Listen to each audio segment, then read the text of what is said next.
me a god. You call me a god. You call me a god. You call me a god. Let's go! I'm about to go off like a weapon. Fuel to the top, gotta fill up. All right, everybody, welcome back to the Juggernaut Show. And today I'm going to be doing my WWE Clash in Paris 2025 review. So, Clash in Paris was this past Sunday, August 31st, from Paris, France. And this was the final PLE that was going to be on Peacock for the main roster because they're still going to have NXTs on Peacock, the PLEs on Peacock. But this was the last one before they moved to ESPN later on September 20th for WrestlePalooza. But yeah, overall, with Clash in Paris, I thought Clash in Paris was a very enjoyable show. From the in-ring action, from the crowd reaction. I mean, I don't think it was as hot as last year's Backlash that we had in France, but I mean, they were still pretty hot here nonetheless. So let's quit wasting time and let's get started with this review. So the first match that kicks off the night, we got Roman Reigns, the OTC, going up against Big Bronson Reed. And this was a pretty good opener here. Roman Reigns, he was really selling a lot for Bronson Reed. I mean, Bronson Reed, he was doing some, pretty big moves onto Roman Reigns. I always like when Bronson Reed does like the suicide dive. I thought that was pretty cool in the match. Roman Reigns, he was looking really good here. Roman Reigns hasn't missed a step. He was looking great. The crowd was really behind Roman Reigns. I mean, they were going, Roman Reigns. You know, how they always do. Like, the crowd was just so behind Roman Reigns here. But overall, I thought the match quality was really good. I mean, it kind of dragged on a little bit too much, in my opinion, but it was pretty solid. Roman Reigns did end up winning the match here. And then he also got his Jordans back, Air Jordans, and those nice shoes that he has. So Bronson Reed is no longer the tribal thief. And then also Roman Reigns, he got his hands on Paul Heyman. Put Paul Heyman like in this like guillotine type of submission. And then Roman Reigns, he was celebrating on the table. And then next thing you know, you see Braun Breaker come out. He spears Roman Reigns on the table. It seems like, like a lot of these PLEs that we've been seeing a lot lately, they've been doing like these celebrations on table. And this kind of ran its course a little bit with the celebrations on table. Like they need to stop doing that so much. But yeah, I mean, Braun Breaker, he speared him. It was okay spear, but I like the spear that Braun Breaker did when he came sprinting down from the stage and did the spear on Roman Reigns. Then I like that. And then also Bronson Reed, he hit like a whole bunch of tsunamis on Roman Reigns, even when they were putting Roman Reigns on the stretcher. Excuse me. It kind of reminds me of what happened last year with Bronson Reed and Seth Rollins, when Seth Rollins just got obliterated by Bronson Reed. I took all those tsunamis. That's what this kind of reminded me of. They're probably writing off Roman Reigns off TV for a while because he's probably going to be going to film some type of movie probably, or do something else for a little while. Probably not going to see Roman Reigns maybe till like, I don't know, Survivor Series or something like that. But yeah, I mean, this segment lasted really long here. And like I said, they had to stretcher out Roman Reigns. And even I also like the backstage segment that they did with Adam Pearce. It's like telling Bronson Reed and Braun Breaker that if they get anywhere near the main event, they will be suspended indefinitely. So, that was pretty cool there with the whole backstage segment. But overall, I thought it was a really good opener. Like I said, kind of dragged on a little too much, but it was good for what it was. All right. And then the next match we had was the Wyatt Six defending the tag team titles against the Street Profits. So we had Dexter Loomis and Joe Gacy, like I said, against the Street Profits here. I think the crowd kind of died out a little bit, kind of as this match was going on. I mean, it's cool that the WWE tag team titles are being defended here on this PLE.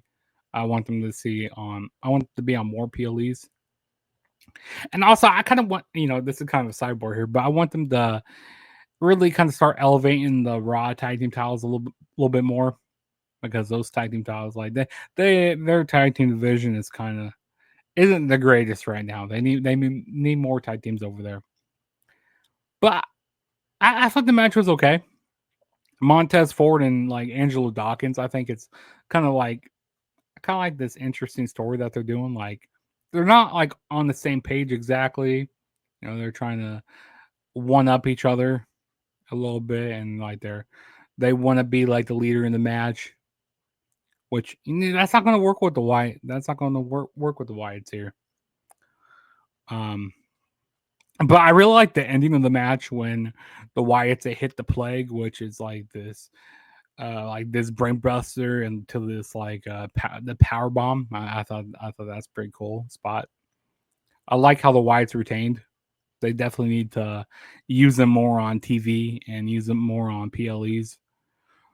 But yeah, I mean overall it was an enjoyable match, but the crowd kind of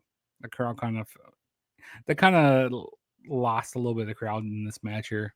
But overall, it was still a fun match.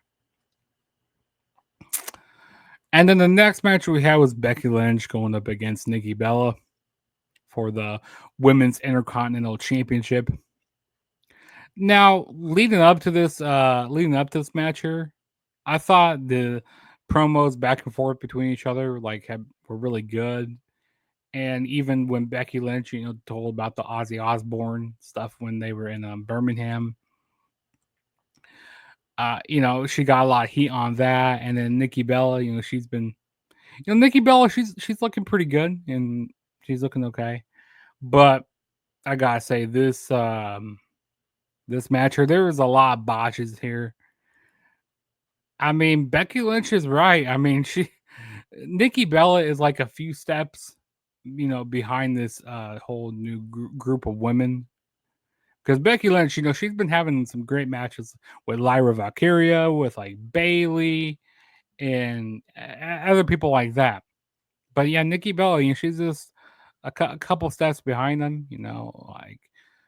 She's a part of the whole divas era, and Becky Lynch, she's just ahead of her game. But yeah, this was not the greatest match here. Becky Lynch ends up winning by a backslide. To be honest, this is a skippable match. Like, if you were just watching the show, I would say, hey, skip Becky Lynch and Nikki Bella. Like, you don't need to watch this match. But yeah, Becky Lynch retains, and yeah, we'll move on from there. Okay, next we had was a good old Donnie Bruck match. We had Sheamus going up against Rusev. This was a very enjoyable match. This is probably one of my favorite matches of the night. The moves that they were pulling out, like they were really emptying the tank in this match here. Like even the welts that they had on their body, like from all the kendo sticks and all the crazy chops that they were doing, the 10 beats of the Valorant, each guy was taking. Even some of the table spots that they were doing, like I'm like, I didn't know that table could break. And I still didn't know that table could break. But yeah, they were doing some pretty cool table spots. I even liked the spot when Sheamus did the white noise off these like barrels onto like a whole bunch of tables. I thought that was a cool spot in the match. And I think this is Rusev's first PLE since like 2019, like somewhere around there. Someone can go down in the comments, let me know if I'm wrong, but it was like since like 2019. And also Rusev won here, which originally, I was going with Sheamus to win, but I'm happy I was wrong here because Rusev needed a big win on a pay-per-view. But yeah, this was some awesome stuff here, and hopefully, I mean, I haven't watched Raw yet, but hopefully they make Sheamus and Rusev a tag team because they do have history in the past, and they were part of the League of Nations. So maybe they could be like a whole like the Bar with Sheamus and Cesaro, how they became a tag team. Maybe they could do the same with Sheamus and Rusev. I don't know, but yeah, Rusev ends up winning. I like how he locked in the accolade and with the whole like was it a shillelagh or I don't even know what they were using there, but I like how or the pipe, whatever they were using. But I like how Rusev utilized use his submission because man, it really bent Sheamus over like a pretzel. But yeah, awesome match. I really enjoyed it. And then the next match we had was John Cena going up against Logan Paul. John Cena's continuing his farewell tour. Um, yeah, I gotta say, from a crowd reaction standpoint, this was awesome. Like the crowd was so into this. Um, Logan Paul. I gotta say, I'm kind of disappointed in Logan Paul. Like from an athletic standpoint, from the stuff he was doing, it just wasn't really doing it all for me. Like when it came to him hitting like the zigzag or hitting some uppercuts, it just wasn't the. It just didn't come off all that great. The moves didn't come off all that great. But John Cena, he was looking good in there. He's probably leading Logan Paul a lot in this match. Even saw John Cena hit a code red, or they even made a shout out to Roxanne Perez with the whole pop rocks. I mean, John Cena was doing the code red before like all Roxanne Perez. So I don't think the announcers need to make a shout out to Roxanne Perez. I mean, you didn't see him pull out like that stunner he does. And also enough with so many finishers. Like John Cena had to hit like 5 AAs to put away Logan Paul. 5 AAs. He did not need to do that. But yeah, overall, like I thought this was an awesome match, and I don't like Logan Paul's finisher with the frog splash he does. He calls it Paul from Grace or whatever. Like I don't like that name at all. I don't know. I just feel like there was something missing with Logan Paul, and it was kind of cool seeing John Cena. He hid the Styles Clash in the match as well. I thought that was pretty cool. Like that's one I still want to see John Cena and Logan Paul before. I mean, sorry, John Cena and AJ Styles before Cena officially calls it quits. I need one more match between them. One more. But yeah, Cena ends up winning here. He's still putting on great matches. But yeah, Logan Paul, he was just kind of disappointing here in my opinion. But yeah, we move on to the main event, which we had was the World Heavyweight Championship on the line in a fatal four-way. We had Seth Rollins defending the World Championship against main event Jey Uso against L.A. Knight, yeah, and CM Punk, the best in the world. I gotta say here, I'm usually into fatal four-way matches a lot. But I don't know. I felt like there was something missing here. I don't know what it was. Maybe it's some of the guys that were in this match. I don't know. I mean, what can I really say about this match? I mean, the lead up to this match was pretty good. I mean, this definitely felt like a really sports entertainment match. This was definitely sports entertaining, to say the least. I mean, we had a lot of, we had LA Knight, CM Punk, and Jey Uso. They really tried to target Seth Rollins a lot throughout, through the beginning of the match. I mean, the main focal points in this match were Seth Rollins and CM Punk.